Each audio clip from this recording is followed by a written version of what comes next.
The past 2 years, I've spent a lot of my time and money on basically learning chess. I bought a lot of courses and a lot of books, and just let me show you.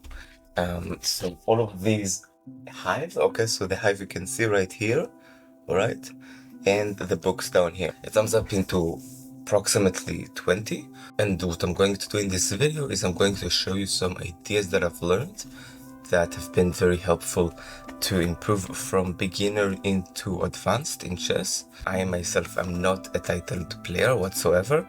I'm just showing you what have helped me so far improving at the game. So let's start right away. The first thing that I want to show you is the idea of piece activity. Okay, and I'm gonna show it in a very quick way. Okay, let's compare black's knight to white's bishop. If we take a look, the black knight can control 1, 2, 3, 4 squares, just 4. However, the bishop can control a lot more. The bishop can control this diagonal, which is, yes, it's small, but it still controls it. And it can also control this other diagonal, the a2 to g8 diagonal. And so the white bishop is considered a lot stronger because of this than the knight, because it just controls a much larger quantity of squares. And so in chess, from what I found out, is that we want to be with the pieces that basically have a lot more pressure and control over as much squares by quantity as possible. Now, this is also why I found that they always tell us put pieces in the center, because it just means that the piece in here has control more over a much vast array of squares. So let me now show you this in an actual example. Okay, so let's now compare this example, okay, to white and black. And in here, in fact, I was black. As you can see, I am worse in this position. And I'm going to show you some mistakes that I've made so that you could learn from them. And so in here, white has made the move rook f2 e1. And I just want, before even we get into the analysis of here, I want us to compare. So let's take a look into white's bishop pair, all right? This bishop pair is a lot stronger than, for example, the pieces that I have, all right? They aim a lot on a lot of squares, like we've just talked about, in comparison to my knight and bishop, right? And so in here, for example, if I make a move like, which I have made, in fact, knight to g4, the computer is going to consider that to be an inaccuracy, because I need to find something to do with this bishop. Okay, maybe rook here, and then to move the bishop somewhere, okay? Or maybe there was even a line where the computer suggested rook here, and to just move the bishop here, because this bishop is very much inactive at the moment. And so if I make a move like this, okay, he can just move back. Okay, he can move here. In the game, you've made the move bishop to g3, which is also considered an inaccuracy. The computer actually, in this position, he wants us to move back, like with the knight, because the idea is, okay, if we don't do it, if we do the move that I've actually done, which is the mistake, he can now just attack us. All right, so we can do the move here, okay, and to kick our knight. And so after he does this, okay, does the move h3. I move the knight back to f6, and now what he basically has, he also has almost an open file for the rook, so he can control even more squares than before. And yeah, now he's basically winning. I don't need to resign yet, because I'm not like losing in material or something that I can't come out of, but this is very bad for me. So if we get back to the original position, we can say almost that this is like a principle that we need to follow, okay? The principle of activity. So if I'm getting it into this position, I should have never made the move here. And to just totally start thinking, how do I activate this bishop more? Maybe I could figure a way to put it on g6, although I'm not sure. But this is what I should have been thinking about instead of moving the knight here. And so this is a principle that after this game I actually learned. So if I get into a position, even if it's a worse position or better, what I'm thinking about constantly in the middle game is, how do I get my least active piece, so in this example it would be this bishop, to just control more squares. And so here, for example, really the idea of getting the bishop here to g6 might have been helpful, but this knight move here to g4, it would be less of an idea after I add this principle of piece activity. Playing like this did not come, however, immediate. It took me a few weeks to just like develop this habit of thinking more in an active way. It has been quite a struggle to do this, but it was worth it because my play improved from there on.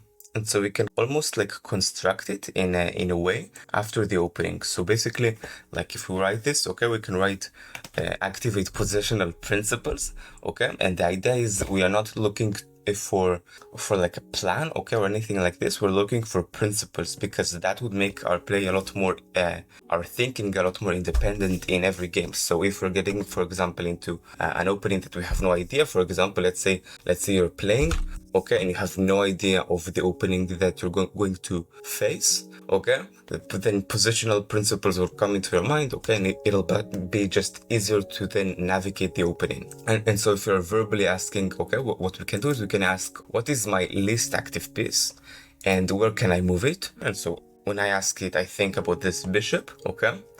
What is the way to bring maximum activity? And so when I ask this, I think, okay, this bishop might have more, he would definitely not be as active in here, okay? So I probably need to move it here, where it would be having an open diagonal, okay, against the white bishop. So here it would be at least fine. Can I win material advantage? So can I win a pawn or a bishop for a knight or anything like this? In here, obviously I can't, okay, but that's just to not miss this part.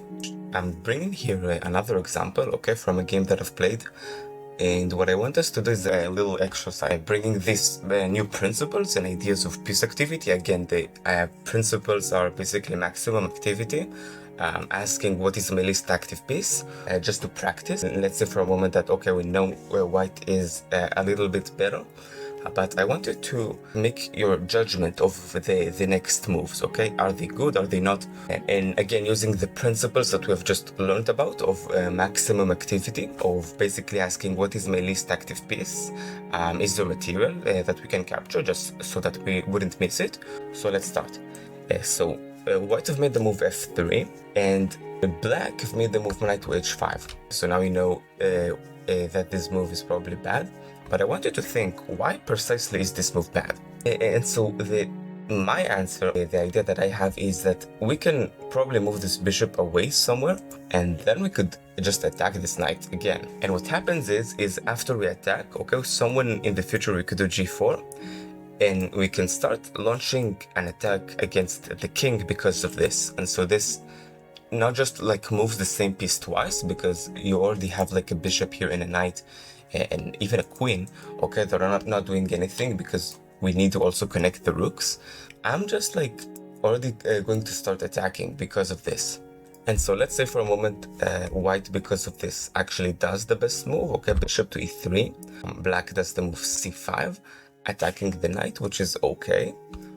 You can either develop a piece or you can damage the activity of an opponent's piece, which is why doing the move, for example, here c5 is okay and it's not like a massive mistake, okay? But there are probably better moves, okay, but this is not completely bad.